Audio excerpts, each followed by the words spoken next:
सुप्रभात। हेतु रहित जग जुग उपकारी, तुम तुम्हार सेवक असुरारी। यह हमारी आज की आध्यात्मिक चर्चा का विषय। हेतु रहित जग जुग उपकारी, तुम तुम्हार सेवक असुरारी। जब आपका उद्देश्य केवल परमात्मा की प्राप्ति करना है, तब उसके लिए परमात्मा की शरण हो जाए और संसार का आश्रय छोड़ दे। संसार की तो अपनी शक्ति के अनुसार सेवा कर दे। सेवा करने से संसार राजी हो जाएगा और प्रभु के चरणों की शरण में हो जाने से प्रभु आप पर प्रसन्न हो जाएंगे। फिर तो आपका कल्याण स्वतः ही हो जाएगा। अपने कल्याण के लिए नया उद्योग नहीं करना पड़ेगा। कितनी सरल और कितनी सीधी सी बात है। लेने की इच्छा से मनुष्य का संसार के साथ संबंध जुड़ता है और देने की इच्छा से संबंध टूटता है। ये बात एकदम नई सी लगती है। इस पर जब विचार करेंगे तो ऐसा लगेगा कि ये बात एकदम ठीक है। केवल देने का संबंध हो तो संबंध विच्छेद होता है। आप ऐसा करके देखें। सेवा करने के लिए संबंध रखें, सेवा लेने के लिए नहीं। ये मार्मिक बात है। जैसे सेवा समिति वाले मेले महोत्सवों में जाते हैं, वहाँ सबका प्रबंध करते हैं, सेवा करते हैं। कोई बीमार हो जाए तो उसे कैंप में ले आते हैं और औषधि उपचार सेवा शुश्रूषा करते हैं। उसके लिए रातों जागते हैं और मर जाए तो दाह संस्कार कर देते हैं, पर रोता कोई नहीं। कारण क्या है कि उससे लेने का कोई संबंध नहीं। ऐसा ही संसार से सेवा करने मात्र का संबंध है और कोई संबंध नहीं। इस प्रकार जहाँ पर संबंध दूसरे की सेवा करने का होता है, वहाँ रोना नहीं होता।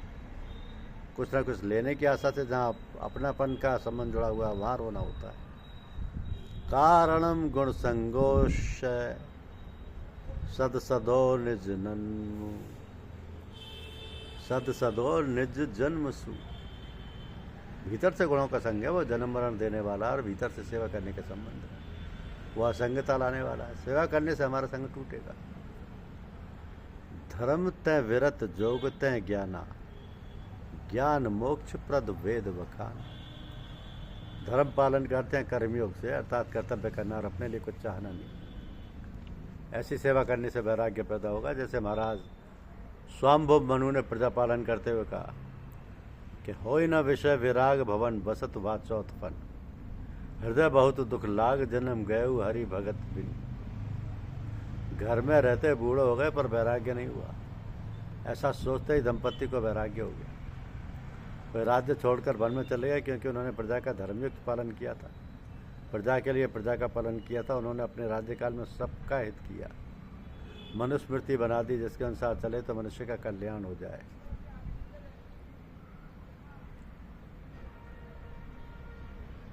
इस तरह से उन्होंने संसार का हित किया, अपने स्वार्थ नहीं रखा। इससे उन्हें वैराग्य हुआ। यदि वे अपने लिए राज्य करते तो इतना बड़ा राज्य छोड़कर वन नहीं जा सकते थे।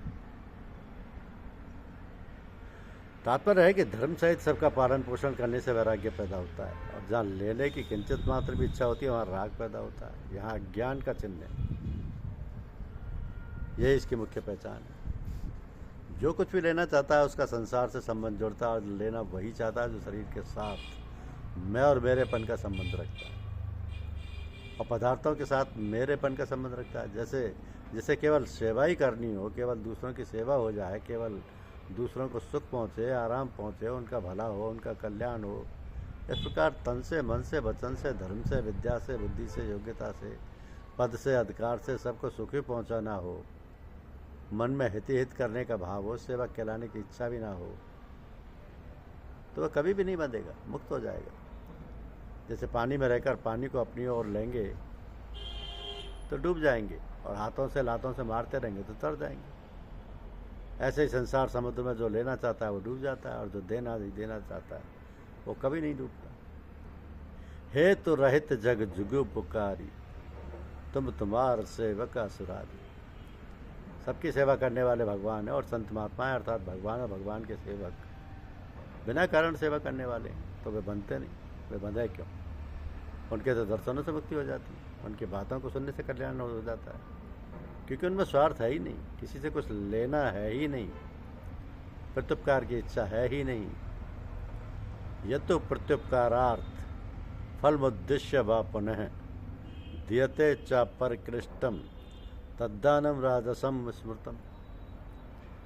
प्रत्युपकार की इच्छा को लेकर जो दान दिया जाता है उसे भगवान राजस कहा है भगवान ने। रजोगुण संबद्ध जोड़ने वाला है, क्योंकि रजो रागात्मकम विद्धि, रजोगुण राग स्वरूप है। जहाँ लेने की इच्छा है वहाँ संबंध बना रहता है, और जहाँ संबंध बना रहता है वहाँ संबंध विच्छेद नहीं होता।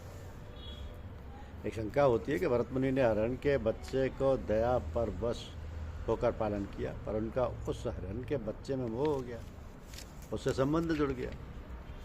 ठीक है, उन्होंने बस उस बच्चे को दया करके ही पाला, परंतु प्रारंभ में उनका उद्देश्य सेवा का होते हुए भी उन्होंने उसमें ममता कर ली, और उसके वियोग में ऐसे व्याकुल हो गए जैसे किसी का लड़का मर जाए।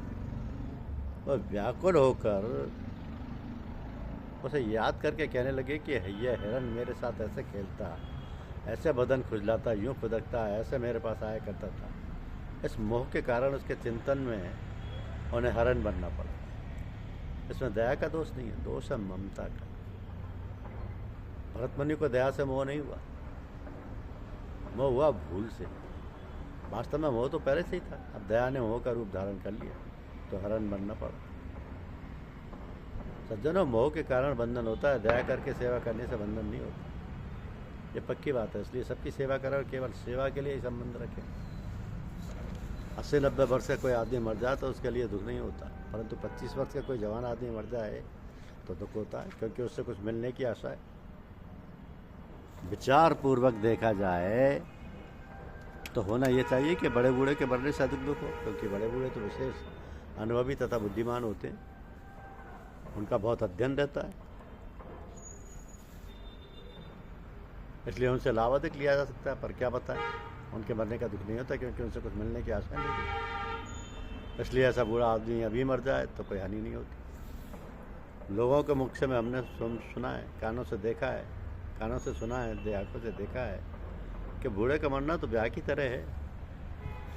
कारण क्या है कि अब उससे कोई आर्थिक स्वार्थ सिद्ध होने की आशा नहीं, इसलिए दुख नहीं होता। ऐसे 25 वर्ष का एक जवान आदमी 5 वर्ष तक बीमार रहा, वैद्यों ने, डॉक्टरों ने, सबने जवाब दे दिया, उन्होंने साफ कह दिया कि अब ये जीने वाला नहीं है। तो उसके मरने से भी उतना दुख नहीं होगा जितना दुख कमाने वाले 25 वर्ष के जवान आदमी के मरने पर होता है। तात्पर्य है कि कुछ स्वार्थ रहने से दुख होता है।